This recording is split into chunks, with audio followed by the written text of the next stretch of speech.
What is history? इतिहास क्या है? The study of past is called history. यानी कि अतीत के अध्ययन को इतिहास कहा जाता है. The English word history is derived from the Greek word historia, meaning research, inquiry or investigation. Thus, the knowledge acquired by the investigation is known as historia. यानी कि अंग्रेजी शब्द हिस्ट्री ग्रीक शब्द हिस्टोरिया से लिया गया है, जिसका अर्थ है अनुसंधान या जांच. इस प्रकार जांच द्वारा अर्जित ज्ञान को इतिहास के रूप में जाना जाता है. The Greek historian Herodotus 484 BC to 425 BC was the first real historian of the world. He wrote only one book, the Histories, which describes the background and events of Greco-Persian and Greco-Iranian wars. He was the first of all the Roman philosophers. Cicero 106 BC to 43 BC called him the father of history. यानी कि यूनानी इतिहासकार Herodotus 484 ईसा पूर्व 425 ईसा पूर्व दुनिया का पहला वास्तविक इतिहासकार था. उन्होंने केवल एक पुस्तक द हिस्ट्रीज लिखी, जिसमें ग्रेको फारसी ग्रीक ईरानी युद्धों की पृष्ठभूमि और घटनाओं का वर्णन है. सबसे पहले रोमन दार्शनिक सिसरो 106 ईसा पूर्व से 43 ईसा पूर्व में उन्हें इतिहास का पिता कहा.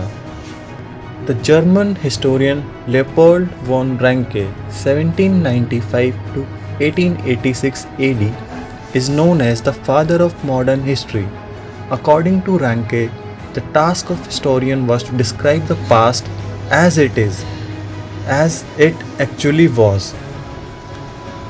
यानी कि जर्मन इतिहासकार लियोपोल्ड वॉन रैंके 1795 to 1886 ईस्वी को फादर ऑफ मॉडर्न हिस्ट्री के नाम से जाना जाता है. रैंके के अनुसार इतिहासकार का कार्य अतीत का वर्णन करना था, क्योंकि यह वास्तव में था.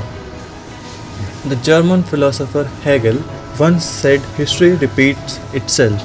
Later on, the German economist and philosopher Karl Marx 1818 to 1883 AD extended the history repeats itself first as tragedy, second as farce.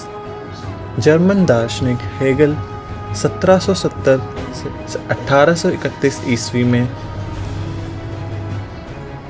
उन्होंने एक बार कहा था कि इतिहास खुद को दोहराता है. बाद में जर्मन अर्थशास्त्री और दार्शनिक कार्ल मार्क्स 1818 से 1883 ईस्वी ने आगे बढ़ाया इतिहास खुद को दोहराता है, पहले त्रासदी के रूप में, दूसरा लघु कथा के रूप में. According to British historian E.H. Carr 1892 to 1982 AD, history is an unending dialogue between past and present. यानी कि ब्रिटिश इतिहासकार के अनुसार इतिहास अतीत और वर्तमान के बीच एक संयुक्त संवाद है. To know our past, history is very important and essential part of curriculum which we study. History is a simple aspect of what happened in the past, and it tells us about the events and make us aware about the journey that took place in the timeline. So guys, this was a short video on the topic what is history. Do let me know in the comment section below if you want a longer video about the what is history topic and why do we need to study history. If you enjoy the video, do like it and share it with your friends so they can also know topic what is history.